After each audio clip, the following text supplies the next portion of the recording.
And welcome back to another episode of Life in Prison. My name's Zach, and if you're new, what I want you to do is go ahead and hit that subscribe button. While you at it, go ahead and hit that notification button so you're first informed when I upload. So today, what we're been getting into is it's another live interview, but this time instead of being Virginia jail, it's actually in West Virginia prison, Huttonsville, maximum security. And who I'm actually interviewing is Nakia Peterson, or Chewy Chulo.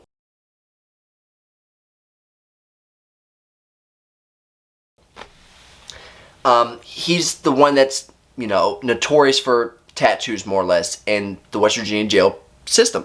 So, little rundown is he's been in there for a couple years now for a murder that happened a couple years back.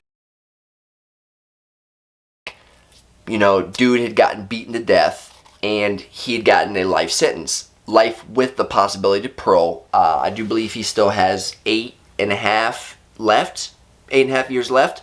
So, as always, for the ones that have already hit the subscribe button, I greatly appreciate your support on coming back. And for the new ones, as I said, go ahead and catch that traction and keep coming back. Because these videos, I know there's a lot of people on YouTube doing, prison content, but these videos are some fire. I'm pretty sure you might like them. I talk about real shit.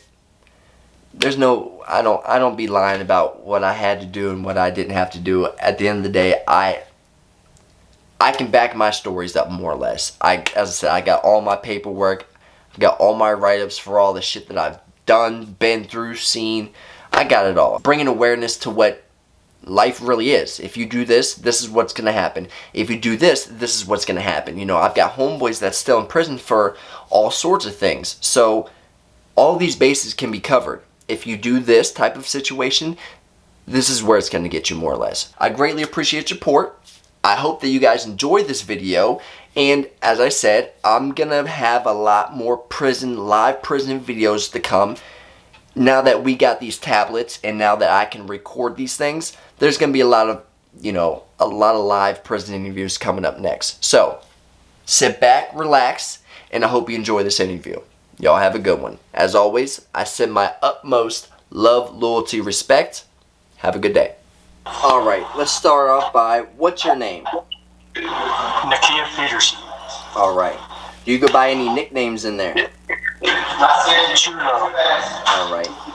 So, for anyone that doesn't know, I did a couple years with Chewy here back in 2011 through 2016 when I got out. So, if you don't mind me asking, how long have you been in prison for? I've been in here since about 2009. 2009, and how much more time do you have to do? I still have 8 more years until I see the parole board. Alright. If you don't mind me asking, what were you charged for? I was charged with first-degree murder and robbery. Alright. So, is West Virginia the only prisons that you ever been in, state-wise? No, I've been in prison out in Idaho before. In Idaho? Alright. Being in West Virginia, what other prisons have you been to other than Huttonsville? I've been to Northern Correctional Facility, and I've been at Mount Olive.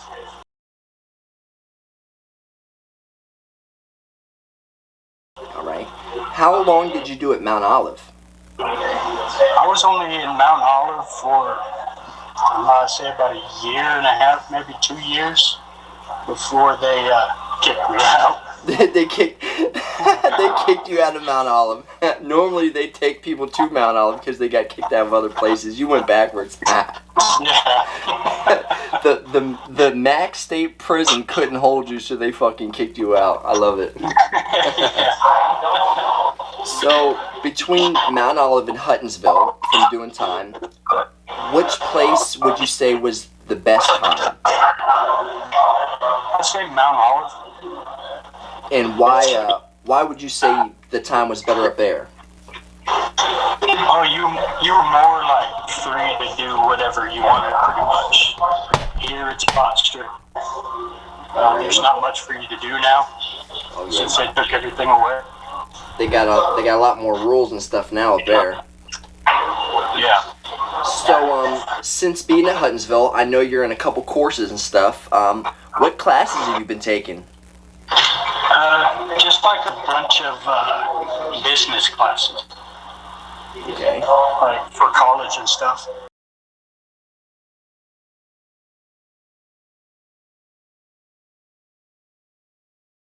Since I got a lot of time, they won't let me take the other classes they recommend you to take here.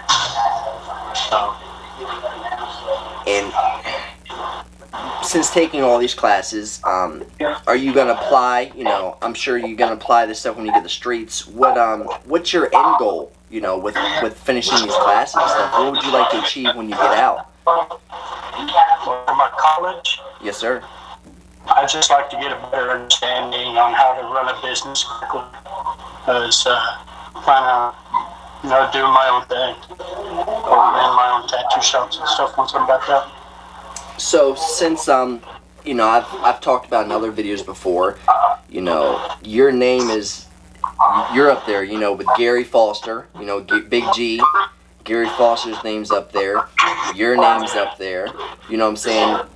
Whenever people come out of, prison and, they throw that name Chewy around, Chulo, you already know it's going to be good work. I believe Shane Maynard, I've got a picture of Shane Maynard, his back, that you did a back piece on, sick ass back piece.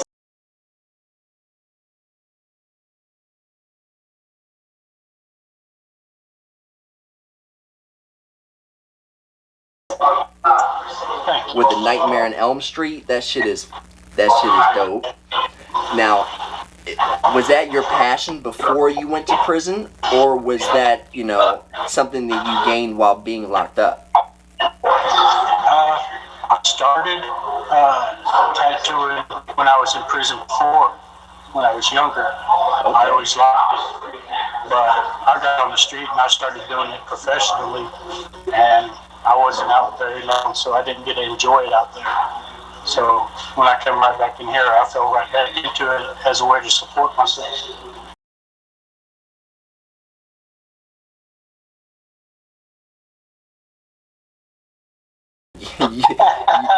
Your end game is you're there. So when you do get out, man, if you stick with it, you definitely have a career to go to, because I can only imagine with what you can do with a single needle. I can only imagine what you can do with shading needles and different colors and all these different guns. Yeah, I try to keep up to date with. I get magazines and stuff now because they're letting us get tattoo magazines and stuff. So I'm sort of following along and watching movies on the tablet about tattooing and stuff to see what other people are doing. Just keeps me up to date with it. Oh yeah, and that's a good thing, following your passion. Now, with having these tablets, since this is something very new, how much more freedom does it give you to view things as it did before? There's a lot more that we could do. Like, pretty much just keep in contact with people really is the big thing.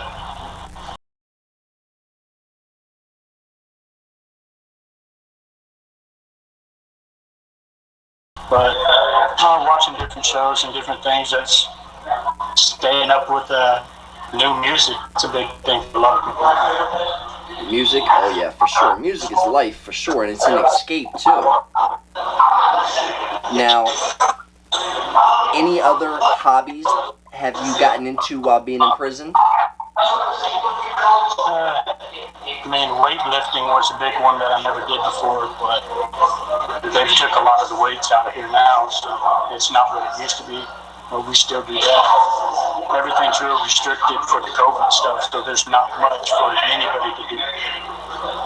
Do you have less options now that COVID is a thing on things to do while in there? Yeah, there's hardly anything. We get, maybe an hour of rec now. We did go outside once, and that's only with a specific pod that you get to go with. Nobody goes to classes anymore. Any class you take is done right here on the pod.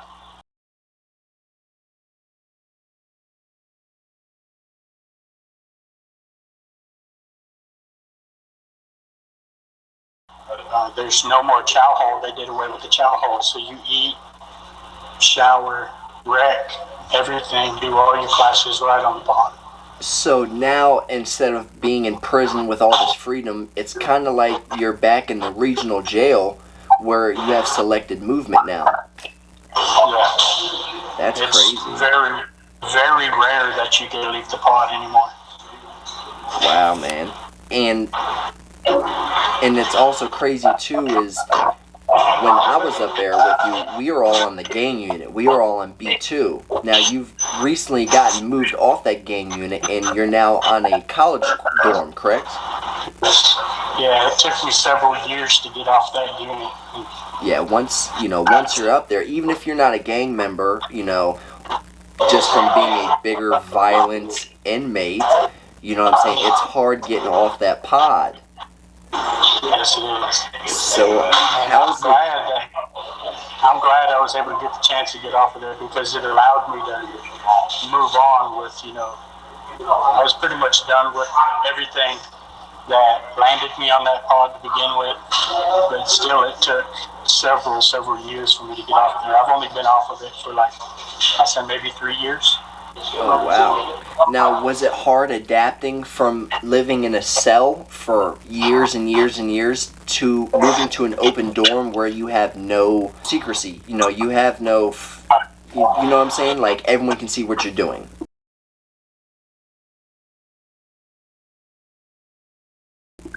Yeah, everything. There's, if you roll over in bed and you have your arm hanging out your bed too far, you're gonna touch somebody in the next bed. You're gonna touch the next dude over that has got his arm out. Yeah, I wasn't able to sleep for a couple weeks until I started to get used to it. Just being isolated in a cell by myself all the time. And I got used to that. You were a single cell, or you were a double man? Yeah, they moved me back and forth. So every couple years, they let me go live with somebody. I don't know if it was because they know leaving me in the cell by myself for so long, sort of fucked with me a little bit. So they let me go with, people that agreed to live with me, and we got along. But then as soon as a year or so go by, they put me right back in single for no reason. Start playing with your head. And that's the thing, I tell people that being isolated by yourself for long periods of time, it can start messing with your psyche and you don't even know it. You know what I mean? I've noticed that, before I used to, roll with you. I've been around you before. I know you. We know each other. We get along. To talk to you. Other people that come around, not so much. They'll ask me a question, and I give them a single word answer. And that's as far as the conversations go. So I don't feel comfortable talking to people. I'd rather be quiet and by myself. Oh, yeah. Plus, also, you don't want to give out too much information because some people's intentions aren't as pure. If I were to sit here and talk to you, it's because I want to learn who you are as an individual, not take the information that I'm learning and using it against you in a negative way. Yeah, it happens a lot in here. It's almost rare for you to find those people that don't have bad intentions, and sometimes it makes no sense because they get nothing from it. Yeah. Other than from what I can see, they gain nothing. I've seen a lot of people that'll tell and get nothing. They'll gain nothing except for the name of a rat now. It's crazy. It's crazy. So, with the weight, what's the most amount of weight that you've ever personally put up, benching, squatting, and deadlifting? Squatting, I say it was close to about 600 at one point. Deadlift was about 6 plus, 625 maybe. And I was working towards a 550. On the bench? Boy, you maxed me out times 3. Hey, I'm going to go ahead and call you back, alright? Alright, so out of all the time you've done so far, Have you had to do any hole time or any time in segregation? Yeah, I've been a lot. A lot of time. Usually 30 days at a time. And it's I usually get in trouble for tech. Is what I usually get in trouble. A few times I had like a urine or drinking. Making that Being hooch. drunk. Yeah. I like to drink me a little moonshine here and there too. There's a few of those times. So there's a story I want to have you share with everybody, and I'd also like to hear it. So, back in the day, there was a myth that you had ripped out the toilet from the wall, the metal toilet that was bolted into the concrete wall in the hole.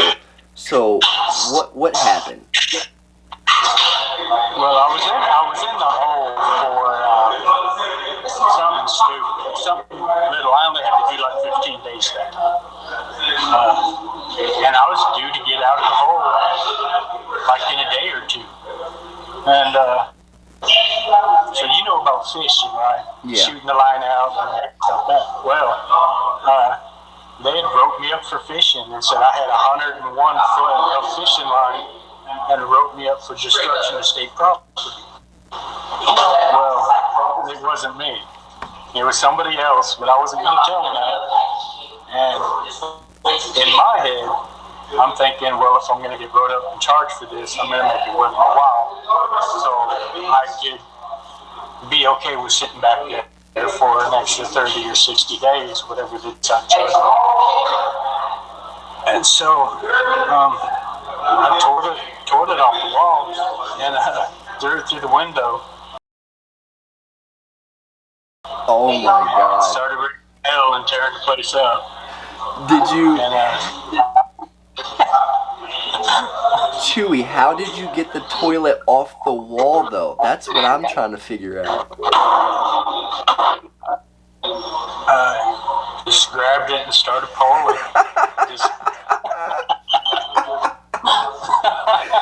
Oh my God! I guess it makes sense if you're strong as fuck. Cause if I grab the toilet and pull it, the only thing that's gonna happen is I'm gonna get closer to that toilet. That toilet's not coming closer to me. Yeah, it was pretty crazy. They were pretty pissed about that one. No shit.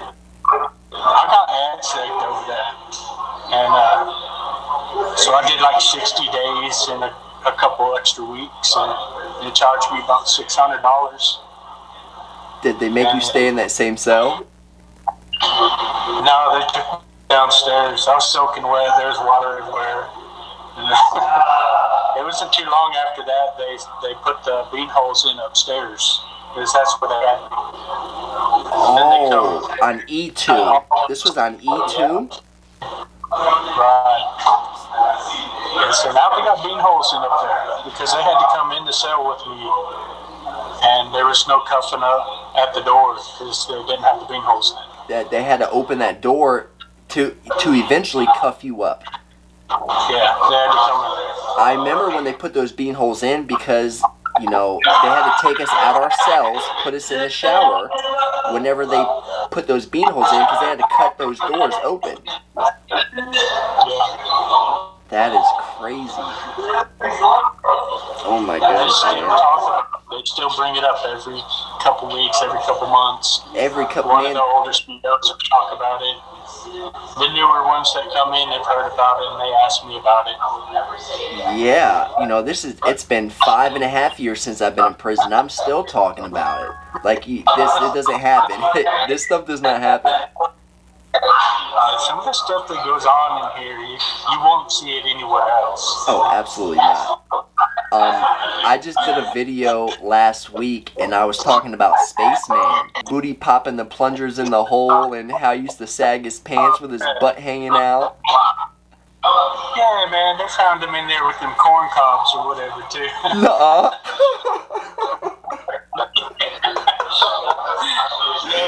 Yeah, Stripping the corn off the cob with his butt cheeks then. yeah, Yeah, pretty much. Oh, space cakes. Oh my god. Oh man. So, what's some things that you do right now to pass time since COVID? What's changed in there for you to pass time since you can't really go out to the weight pile and stuff? Well, I do go out and work out at least an hour a day. I got a job where I go in to work around 12 o'clock, then I get off around 6. I cook like all the special diets for the prison and cook for the COs. So that eats up majority of my day. And then I'm in college, so I stay pretty busy doing that. Other than that, there's nothing really to do except for a few hours playing on the tablet. That just goes to show how far you've come, where it used to be you beefing with the COs and throwing them around like rag dolls, and now, you're in a position where you're trusted because you're cooking these people's food. They're putting it into their bodies, and, them knowing that nothing's going to happen to them. It just shows that how far the someone can go. And I'm proud of you, man. I'm real proud of you. Thank you. Yeah, it's still some days like I see an officer that comes in and they're pretty shocked that I'm even over there doing that. But I've shown that I've changed a lot in here. Oh yeah. I'm pretty proud of myself too. It took a lot to do that, but I've also learned a lot and lost a lot along the way that helped change me. Oh yeah, I'm glad you're changing. You doing all this time. You know what I'm saying. So when you do get out, you're going to be well prepared. A little bit a step higher, knowing where you need to go and what you need to do, and you'll have all these degrees and certificates in your back pocket when you come out, along with the knowledge because I feel like people that have been to prison, especially for long periods of time that you're doing, you come out with more of a drive and an understanding of what it really takes to fight for your life and for your freedom, to get what you need to do to achieve more positive things in life, because you've already had everything stripped from you. Literally, you start from the mud, and you have to build yourself and grow yourself, because no one's going to do it for you. You know what I mean?